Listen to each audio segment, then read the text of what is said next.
day, is there another way?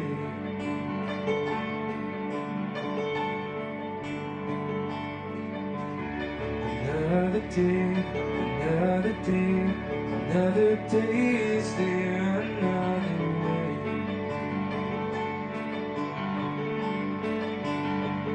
Life passes by. I wanna look love in the eye.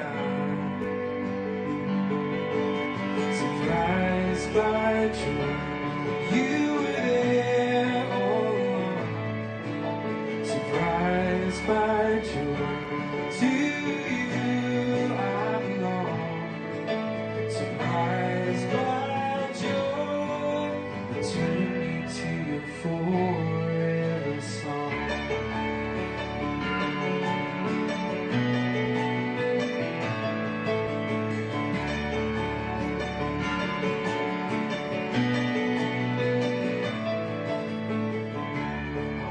To rise to your surprise, shedding off the lies. Can you see my heart still cries? I want to rise to your surprise, shedding off the lies. Can you see my heart still cries? Life opens wide. Let me in love abide. Surprised by joy, you've called my name. Surprised by joy, to me you came. Surprised by joy, I will never be the same. Surprised by joy, you were there all along. Surprised by joy, to you I belong. Surprised by joy, tune me to your forever song.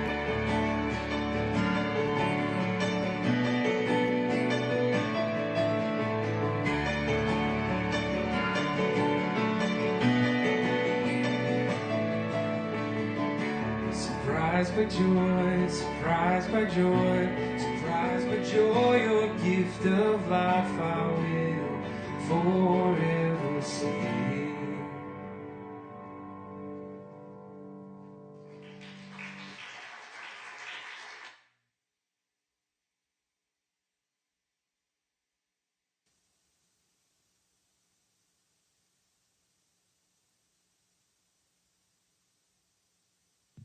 That was awesome.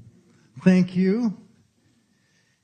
It was a collaborative work, and I love the idea that God gives people in churches gifts that work together, and everybody benefits by the larger picture. So thank you both, there you are, for your contribution to that. Thank you. Surprised by Joy is the name of this book by C.S. Lewis. And I've worn my C.S. Lewis coat, so you feel like you're listening to an Oxford Dawn. The deeper surprise is that it was originally Cindy's dad's coat. So I wear it also in honor of him. Sorry to be so emotional. I shoveled for many hours yesterday. I must be tired, or else... Or else we're touching on things of the heart today, which we are. Surprised by joy, the shape of my early life. This whole understanding of the nature of joy is something that was significant for Lewis. It's been significant for me. I was delighted when I was asked to speak this. My Fitbit, when it comes on, it says, live joy, because that's the theme of my life. And so today we're going to touch a bit into the nature of joy. I will quote a little bit from that book, but we're going to put it down there for now, because I need room here. Sometimes we get a call that changes our life. This was literally a telephone call that I'm referring to. Happened when I was 18 years old. I had just graduated from high school, 1976. Some of you were born then. Some of you were not. The call said, we need some people to come up to Malibu Club Canada, which is a beautiful camp 100 miles north of Vancouver. We are short 4 people for work crew. I said, yeah, I think I could do that. So in the middle of the night, drove up to Vancouver. Again, I'm 18, but I had never been on an airplane before. So what I had to do was get on a seaplane and flew up through the Canadian coastal range. Amazing and beautiful. And to make it even better, there were 2 girls who were coming up late who were blondes, who had graduated from a high school in Colorado, Janelle and Dawn. Don't ask me why I still remember their names. It was a little like sitting with angels flying through the heavens, surprised by joy. None of it expected. When I got to Malibu, came in, landed, I found out that my job was to be the garbage man. So some people would go, yeah, that's got to be the bottom of the totem pole. There's literally a totem pole there too, and I don't know if there's a garbage man on it or not. But what I found during that time was that being the garbage man meant that you got to see everybody in the camp. And not only do you see them, they are glad to see you because you are there to pick up their garbage. The surprise for me was that this became, that's tricky there, isn't it? Became my call to ministry. Working in community, serving other people who loved Jesus, who loved each other, who were full of joy and wanted to spread it, was something I had never experienced like I experienced there. And so I say to people, my call to ministry was as a garbage man at Malibu Club Canada. It's not a traditional story, but I was surprised by the joy of what was going on in that place, and it changed my life. In the couple of years that followed from that, I also did something which was called memorizing books of the New Testament. So I memorized the books of Colossians and Philippians. Now, it's one thing to think of all those words just being in your head, but what it does is it transforms your way of thinking. And if anybody studied the book of Philippians, it's often called the Epistle of Joy. And it's because Paul himself recognizes the joy of what it means to be a Christ follower and to be a servant. And he talks about Christ the servant and those who were his understudies who were servants and the whole life of giving your life away and the joy that came from that. And so rejoicing, living in joy became something that was formatted in my way of being. Live joy. Joy comes as a surprise. I didn't know that was going to happen. I was just doing what any good 18, 19, 20-year-old does who's trying to memorize Scripture and not recognizing that this was a transformation of something that comes and changes you in a way that you can't be aware of. Now, the word surprise means to be awakened by something or to see something that's there that you hadn't expected before. And my favorite image of this is imagine yourself coming down on Christmas morning and there's a gift under the tree that has your name on it. You know the person who made it for you, but you have no idea what's inside. You open up that gift and you find this gift is something this person's been working on all year because they know you like no one else. And you turn and you look and you go, the gift is great, but to know that you know me, this is beyond surprise. In that moment is the gift of joy. You didn't expect it, but you know that you are known, that you are loved, that the gift has been given. So to say that joy is not something that we ever seek after, it's something that comes to us when our eyes are opened, when we're not taking everything for granted, but when there is this sense that life is not continuing on another day, another day, another day. Is there another way? So this awakening requires that our eyes see sometimes what was there, sometimes it's something new, but it's an openness. It's a willingness to see, to look with another set of eyes. And this is exactly what Einstein talked about as the basis of how he came to understand science. If you just look for more of what's there, you'll miss it. But if you do what he called proceeding with wonder, I wonder about this. I wonder about light. I wonder about the really little stuff. I wonder about that. It's kind of like becoming a child again, but that wonder gives you eyes to see and to be surprised. And he said, any good scientist is going to be led by the joy of the possibility of going, that's it. I've got it. This is how it works. And the surprise comes, and science moves forward when wonder leads the way that opens us to see the mysteries that were there all along. In Hebrew, the word ashar, often translated happiness or joy, means to go straight or to find the right path. Now, if you're off the path and lost, that's problematic. And you wonder, where in the world am I? But if you're on a path that's taking you somewhere that is a right path, that's taking you to something that's full of life, there is this fruit of joy that comes from it. So one of my favorite passages in the Bible is Isaiah chapter 35, which Isaiah, 66 chapters, the first 40 are generally considered to be a little bit harsh, but chapter 35 stands out for me as just this beacon of hope in the midst of it. So it begins, even the wilderness, there's a metaphor here of what's going on in the future, even the wilderness and the desert will rejoice in those days. So the image here of a desert becoming a garden is something that's not been full of life, becoming full of life. And rejoicing, which is like joy, is part of the character of what happens there. The desert will bloom with flowers. Yes, there will be an abundance of flowers and singing and joy. This awakening of life is part of the character that's going on. The desert will become as green as the Lebanon mountains, as lovely as Mount Carmel's pastures and Sharon's meadows. For the Lord will display his glory there, the excellency of our God. God's very being in this awakening place is the center of this life of surprise that brings joy. With this news, bring cheer to all discouraged ones. Now we're talking not just about the desert becoming a garden. This is about people. Encourage those who are afraid. Tell them, be strong, fear not. For your God is coming to destroy your enemies. He is coming to save you. And when he comes, he will open the eyes of the blind and unstop the ears of the deaf. Where have I heard that before? The lame man will leap like a deer. Those who could not speak will shout and sing. Springs will burst forth in the wilderness, streams in the desert.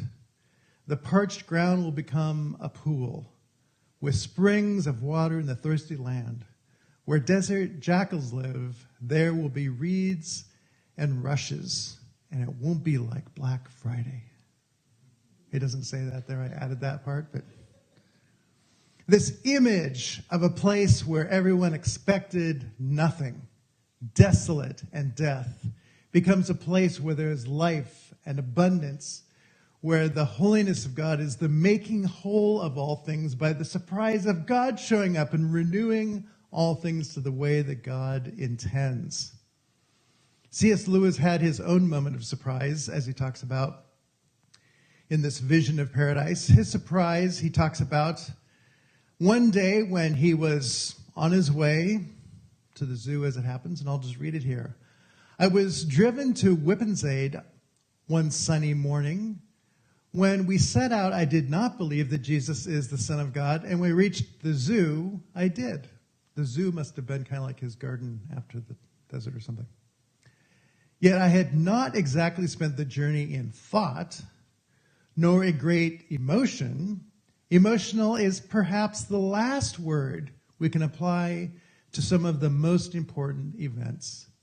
It was more like when a man, after a long sleep, still lying motionless. Wow, this is awake. There was some shadowy, dreamy thing before, but this is the real thing. Surprised by joy. Waking up to reality is that surprise that sparks joy, where you see something you haven't seen before, and you go, wow, I've never seen it like this before, or I've never seen that before, and it has this moment of discovery. It's finding what's really valuable. It's seeing things in people you haven't seen before. It's seeing where something that was all awry at one point, now you see that it's actually aligned things in your life. It's rearranging the priorities of how we look at things to see reality aright. For me, relationships are all about that. When we get our relationships right with people, with creation, with God, with our gardens, with our dogs, when it's all right, the joy comes, the splendor. Cindy was a surprise for me, maybe not as much as I was a surprise for her. She didn't see me coming. In fact, we had our Valentine's at Emery's this week, and we said the first time we met here was the first time she said, I see no possibility of a romantic future with you. Quote, unquote. The first time she said that, I can't remember what the second time was, but she was surprised. And there came that day where she said, oh, you've spoiled me for any other man because you've been too good to me. But it was a surprise for her. She didn't see me coming. As you can tell, she wasn't exactly relishing the idea. But there came a point where reality took over. And the rest is history, which we won't tell that whole history, but it was good on Thursday night for Valentine's. The garden theme that we see in Genesis, picked up here in Isaiah, is all about a God who intends a world in which we live and have joy. We have a fullness of sense that the gift of God's blessing is present and active. And even in the book of Revelation, it's a restored garden with the trees of life lining the streets of the New Jerusalem, its leaves being for the healing of the nations.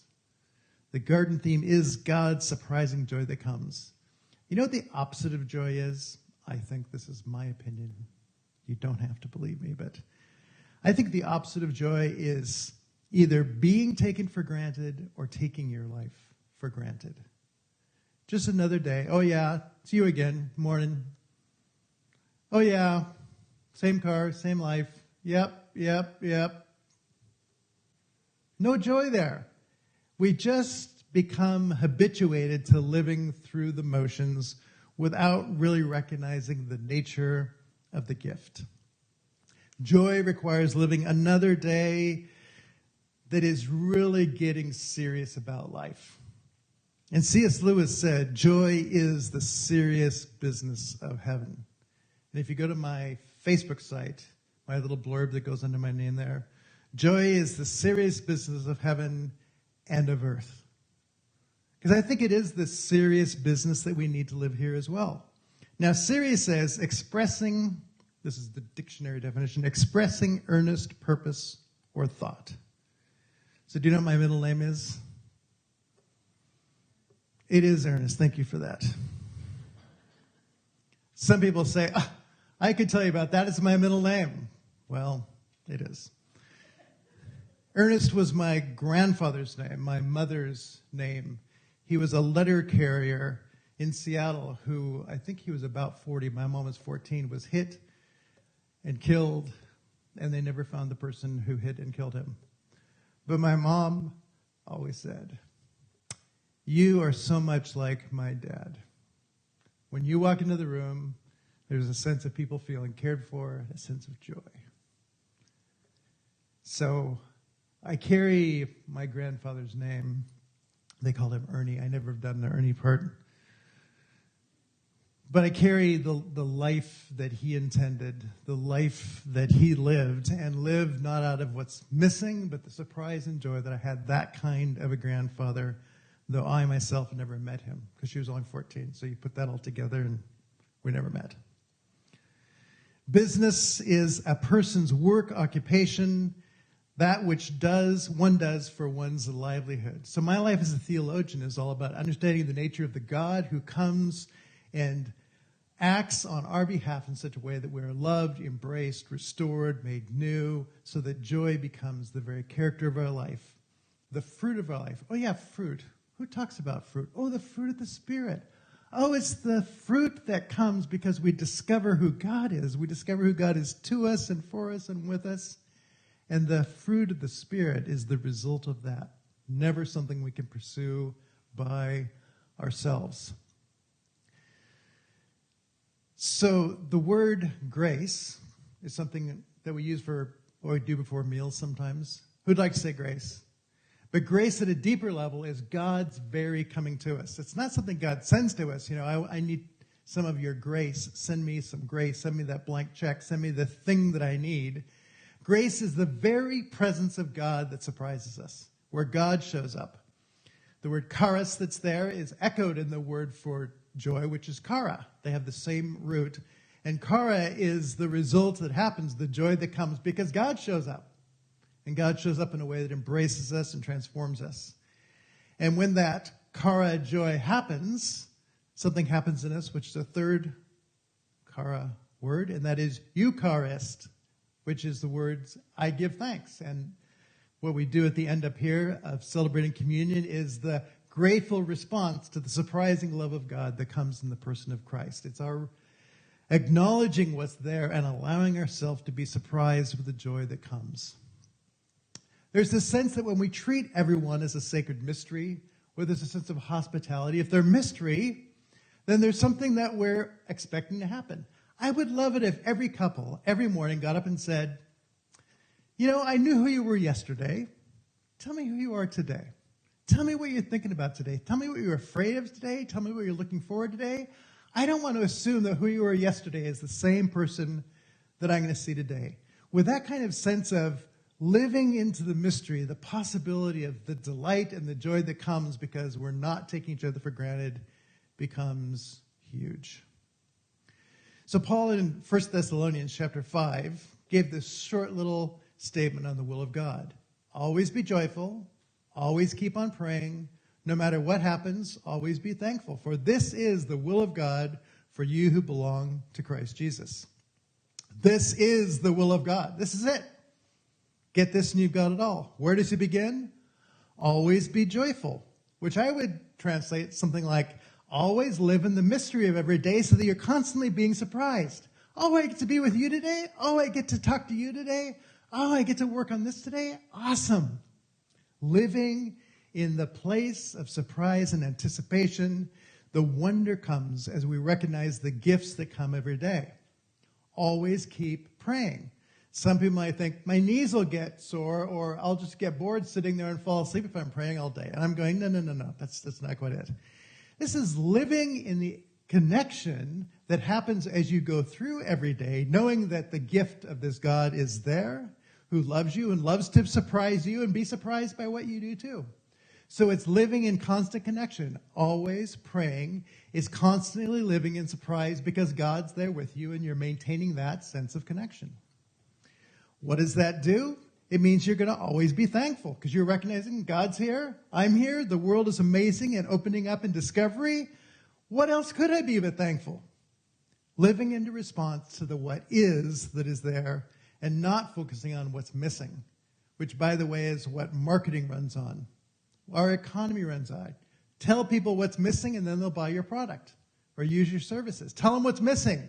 Get them focused on that so they'll keep the economy going. And so we're constantly made to miss joy because we're looking at what's missing, and that does not cause joy. The nature of being thankful is a response to the giftedness that God brings to us. As Paul says in 1 Timothy 6:17, God richly provides us with everything to enjoy. As though he really kind of likes that. Let's have these people be provided for what will bring joy and surprise in their life. When I was younger, people would talk about the letters J-O-Y, enjoy, Jesus, others, you, which it can be good, except it's a good refrigerator magnet that doesn't necessarily work well when you step outside the door. And we have a culture that it kind of goes I think you call it huge would be the way you, others, Jesus. Put yourself first and then others. And you talk to Jesus on Sunday when you get there, or not at all. But I think that either one of those misses what I would call the dance of joy that comes with love. You all the time want to be recognizing the love and surprise of Jesus. You all the time want to be recognizing the delight of others and the surprise they are. And all the time you want to love yourself and the delight that says, wow, I didn't know I had that in me. I didn't know I could do that. Why did I let myself be stopped? So that there's a delight in continually finding the surprise in all these things. We need this serious space to be surprised for joy no matter what life hands to us. And life does not always hand us good things. But it is joy that sustains us. Life can be hard. We can have losses. We can step back and go, what just happened there? In a state of confusion. C.S. Lewis and his buddy J.R.R. Tolkien, do you know these guys? They didn't make movies, but they make the basis of great movies. They had these stories they called Stories of the Marvelous. So it was Tolkien who really led Lewis to Christ. And C.S. Lewis was just having a hard time, and one day Tolkien said to Lewis, you know those stories of the marvelous we tell? Yeah. Well, they always have a catastrophe in them. You've got to have a catastrophe that needs to get fixed for anything to happen. Yeah, but we have the eucatastrophe. And a eucatastrophe is another interjecting thing, but it's a good catastrophe that flips everything around. So for Tolkien, there's a number of things that happens with trees that move and bring things over, or eagles that come in. Those are eucatastrophes, a good overturning of the story by a character that comes in. And Lewis tends to follow themes with Aslan and others who come in those kind of way. So Tolkien said to Lewis, Jesus is the eucatastrophe of God. He is the one who turns the story over and brings it into that place where the good comes. And that was the thing that led Lewis then to come to Christ, living in the light of the surprise of God's presence and renewal. So the last part of Isaiah here, in Isaiah chapter 35, starting verse 8, and a main road will go there that was once deserted land and not covered with ice and slush and snow. It doesn't say that. I'm just making it contemporary here. And it will be named the Holy Highway, not I-5. No evil-hearted men may walk upon it. God will walk there with you. What is the surprise? God walks there with you. Even the most stupid cannot miss the way. That means we're all included here. Not that I'm calling you stupid. I'm just saying that even those people could not miss this way. No lion will lurk along its course, nor will there be any other dangers. Only the redeemed will travel there. These, the ransom of the Lord, will go home along that road to Zion, singing the songs of everlasting joy. Why? Because they've discovered the greatness and grandeur of God. For them, all sorrow and sighing will be gone forever. Only joy and gladness will be there. And that way is maybe the way when Jesus said, I am the way, the truth, and the life. He was saying, I am that highway. I am that way to life. I am the great surprise. I surprised the people of my day. I seem to still be surprising people today who can't figure out the grace and the joy that I come to bring. So C.S. Lewis, at the very end of this book, realized that joy is like a signpost to those lost in the woods, pointing the way, and that its appearance is not as important when we have found the road and are passing signposts every few miles. So to recognize that every day you can go, oh, what was that?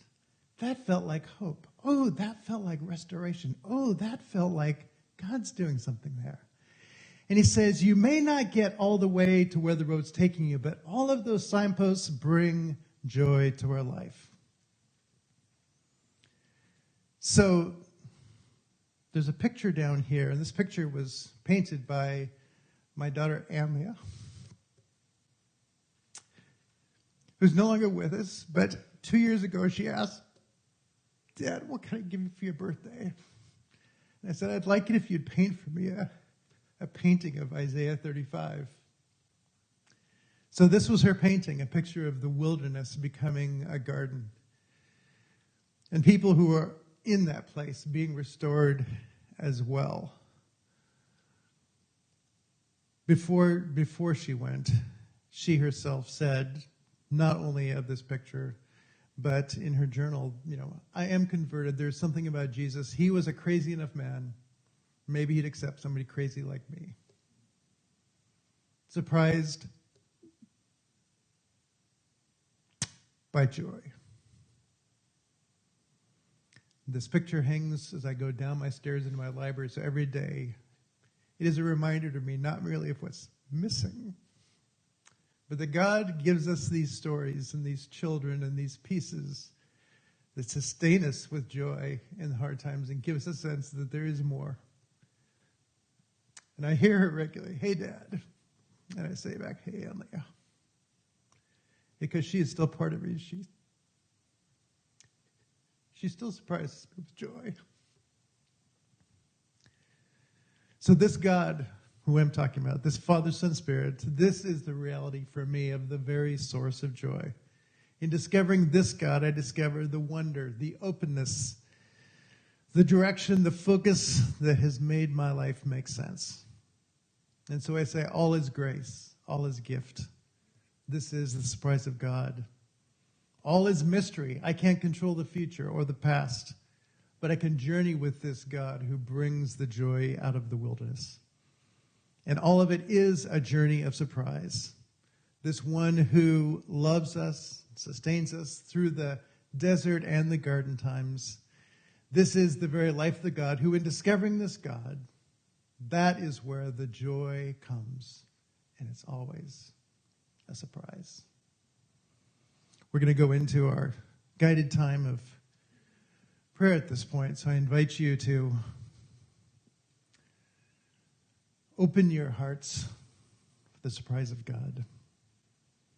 Father, we do come to you and just pray that as we begin to open to you, that you would just give us a moment to think on the signposts this last week that maybe we missed, but they were just waking us up to reality.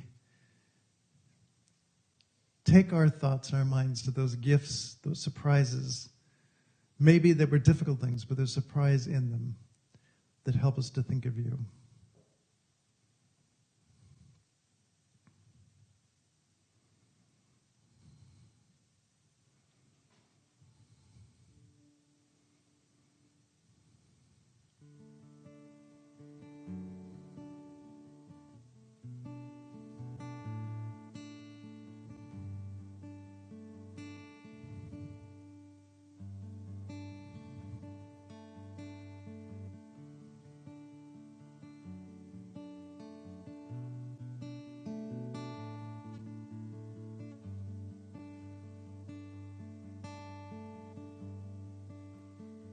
Jesus, we know that you came to heal the blind and the sick, the discouraged, those imprisoned.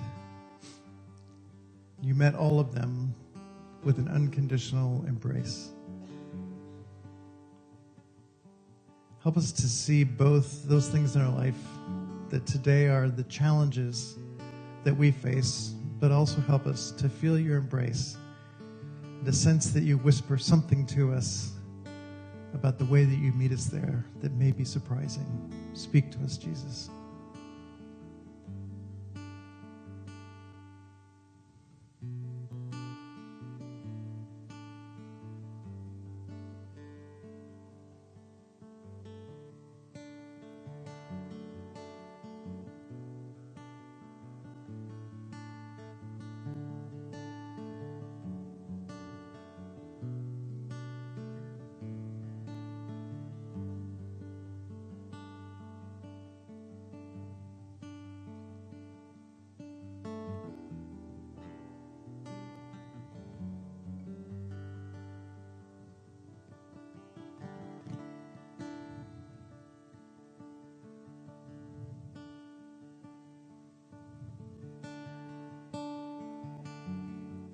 23rd Psalm begins, "The Lord is my shepherd, I shall not want." Should we change that to, "The Lord is my shepherd, I lack nothing"? It takes us to a place where we might recognize the gift that life is and that all is provided for. Take a moment and listen as the Spirit helps you to see those things that you have felt that are missing, but also the way that you are being fulfilled by this one who comes to give you life and joy.